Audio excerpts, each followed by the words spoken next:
Alright guys, welcome to the first video of the new BARRA running. I'll be honest, I actually did not get much footage from the weekend. I was so focused on the car as we've had 2 years of just issues after issues. So when it came to videoing, I've only got a few onboard videos, a few inside the car, and a few exterior shots. So I'll keep cutting between the videos and me talking of how the weekend went. But to sum it all up, the car went stellar. Big thumbs up. The BARRA was just on song the whole time, which with the problems we had all the other time, from blowing the motor up to having constant issues, to have it basically survive its first event was freaking mint. Yeah, so what I might do, put some videos of the car running now so you can actually see it running for once, and then I'll come back to you guys.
There you go.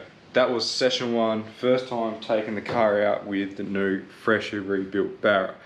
That was on the 560 horsepower tune. I basically spent most of the weekend on the 560 horsepower tune.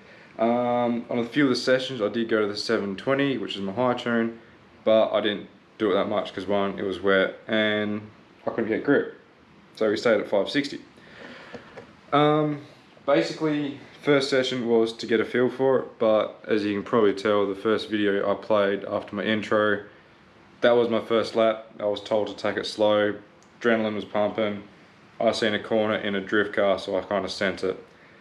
Everyone was a little surprised because they were expecting 2 warm-up laps, but yeah, anyway. So yeah, car felt good, car was awesome. It was so good to be back out on the track after the time we've spent building the car. So yeah, there you go. That was session one, guys.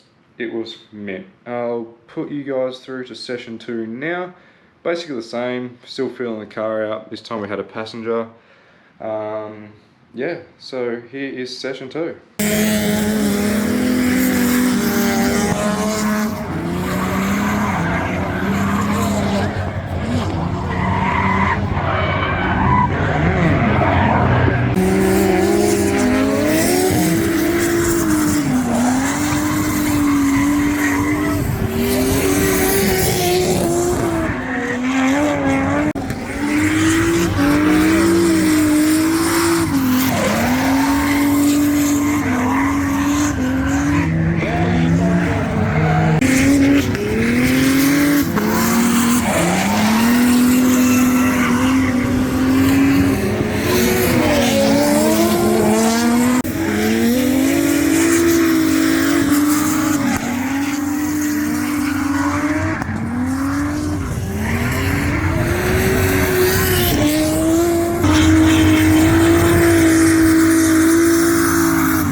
was session 2 done. First lap I was in the 560 and the rest of it I went to the 720 horsepower as the track was dry for probably the only time of the weekend. So yeah, that was 720 horsepower. Now unfortunately I've got to turn my GoPros on in the car, hence the reason why I don't have much GoPro footage, but I was 4th gear instead of 3rd. So 4th gear, way more wheel speed. You can tell by how fast I was going through turn 1 to turn 2, then back down to the straight. Car felt so much better in 4th gear at 720 horsepower. Kind of wish I could have spent most of the weekend doing that, but as soon as I hit the boost, because it was obviously high boost, we were just wheel spinning for days. But yeah, that was the second session, guys. So now we are heading into the practice sessions for the comp. So now we are doing the actual layout. We know where the clipping points are. They've got it all laid out. And then session 3, I think session 4 was just all the practice. So we'll put you through to all the practice sessions now, which I think I had some chase runs. I kept my distance, so I wasn't too sure of the driver at the time. But yeah, here's my practice sessions for the competition for round 1 at D1WA.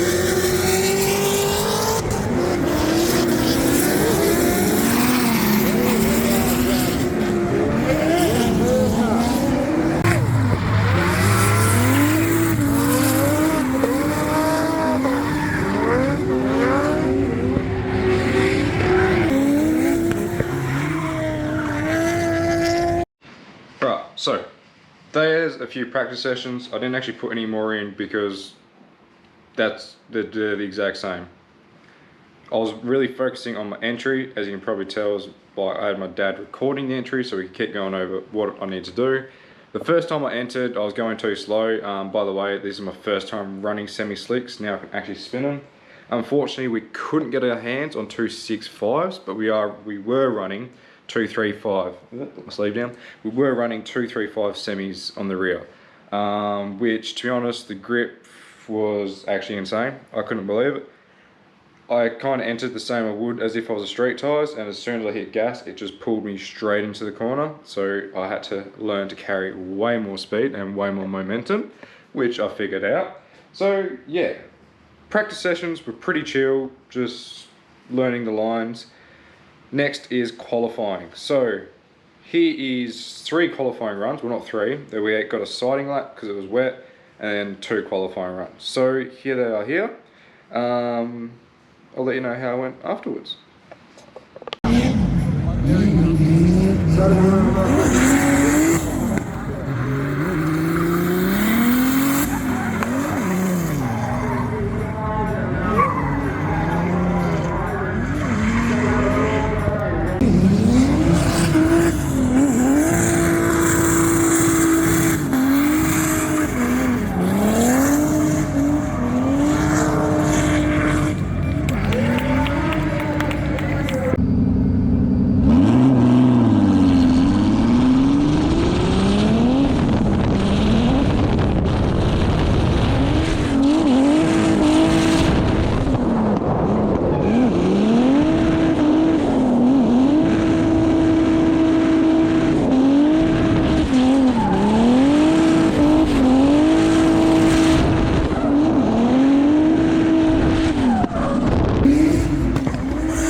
Qualifying runs. Okay, so On the first one, I did drop the wheel on the front, which obviously would have lost points for. And then second one, I just didn't go wide enough out to one of the outside clips. So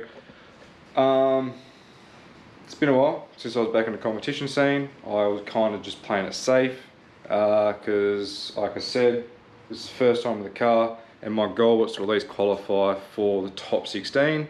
Well, qualify in the top 16, and I actually qualified 7th, so I was freaking stoked with that. Yeah, so qualifying went pretty well. Car was feeling good. We were on the 235s on the 560 tune. Yeah, battle time. So I'm going to put all the battles in now so you can see the leads and chase and where we got up to, and I'll catch you guys then.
Alright, the battles, the part the competition is all about, the tandems. Not that I got any good tandems, because I'm still practicing my tandems, but on the battle for top 32 I was up against White S13, which again, that's probably my best, okayest chase. I tried, that's all I can say is I tried to do a good chase. He was a little bit all over the show still, I made it work, but unfortunately when he was chasing me, he obviously just messed up the entry and he straightened up, so that got me the win. For battle for the top 16, I was actually up against one of my really good mates, Kyle. That kind of sucked, I don't like battling friends, but Kyle's chase was absolute stellar. I have to give Kyle some credit, he killed it. So yeah, Kyle's chase in the BMW was mint, but unfortunately on his lead run he did go off track. So yeah, it sucks with Kyle. He's a quality driver. Actually keen to battle him again. And then that brings us to the infamous top 8, which is unfortunately where I got knocked out. But again, good mate Luke Versma. He's just an amazing drifter. It was so cool to battle him. Unfortunately I got gapped massively off the line. I was struggling for grip. The 235s were just letting me down. It's crazy to compare a 235 to a 265 because Luke just flew past me, and I actually jumped the start. We're allowed to. I probably jumped like 4 or 5 car lengths off him, and by the time I hit third I was just spinning the wheels, even just feathering the throttle, and Luke just shot past me. So unfortunately I was down on points, so I had to give it my all for the lead run, which Bubba did well. Unfortunately, coming into turn 2 for the outside, I was going way too wide. I had to lift out the throttle, otherwise I was going off. I thought I could just keep it on, but unfortunately Luke's car's that gripped up. He was just in the throttle and he, like, I wouldn't say smashed, he did hit me pretty decent in the side. Kind of don't have the wheel on, the wheel got destroyed, but did crack all the the Rocket Bunny kit. I actually put a photo here now of the camber arm, my FDF camber arm, when that got bent. But that's drifting, it's a contact sport. I had to get out of it, I was at fault, so 100%, Luke did deserve the win. Yeah, so pretty much, that was Saturday guys. We actually did have Sunday, being a Matsuri, but unfortunately we only got 1 session out of the car. Quality 6 laps, got to take my dad for a passenger ride. But on the second session, for some reason, she was hitting limp mode. We did work it out. It was actually, for some reason, anti-lag was kicking in. We do have the anti-lag ghetto switch in the car, and for some reason on the data log, when I was hitting limiter, it was throwing anti-lag and cutting the engine. So it's all fixed now. We spent the full weekend at Not Scared Racing and Fabrication, who's the guy that has basically built all the motor conversions, everything on the car now, and we have it fixed. So also, actually what I'm going to do is update everyone on the exhaust situation. There's a big bright LED. So, the exhaust situation. As you can see, my exhaust pokes through the hood. We read the rules. Actually, I'm not going to get involved. Big thanks to D1WA for allowing me to run the exhaust setup the way it originally was, as yes, our fault, it was out of spec. So I can't give D1 enough credit for actually allowing me to run the weekend. We have now made it fit the MSA rules and regulations, which has to be straight up for 100mm. So 100mm straight section through here, and it can't protrude any more than 20mm past the hood line. So there we go. We are officially back into the rules for MSA. We have cut down the wastegate as well to make it all fit. I was getting a lot of questions about that. So there you go. Alright, before I end the video guys, just want to say massive thanks to everyone. Huge thanks to D-Speed Performance, absolute legend Kieran. Obviously when we smashed the wheel, he organised some more for us, so we got another 4 off him, which now leaves me with full 10 spare wheels. That way we have 10 mounted wheels ready to go, and literally if it's a competition or a Matsuri, don't need to get any wheels changed during the day. So that's absolute stellar. Thank you D-Speed for the support. Massive thanks to Not Scared Racing and Fabrication. Frankie, who has done the majority of the work to the car now, from the rear mount rad to the full engine build to all the fabrication, everything is done by NSR. Make sure you go check him out if you need any fabrication work done here in Perth, Western Australia. That's pretty much it guys. All in all, weekend was freaking sick to be back out. Now, I'm uploading the video probably Friday. So tomorrow will be Saturday and I'll be doing Drift West. I'm going to try my best to do proper vlog style, vlogging at the track. Make sure the cameras are on this time to not miss any action. But we're hitting Barbagallo main track, so keen. It's going to be good. I'll have that video out as soon as we're done, and I'm going to try and have the videos out a week after every event from now on. Now the car's good and running. So, going to end it there. Please subscribe if you haven't, hit the like button, and I'll catch you guys in the next video. Woo!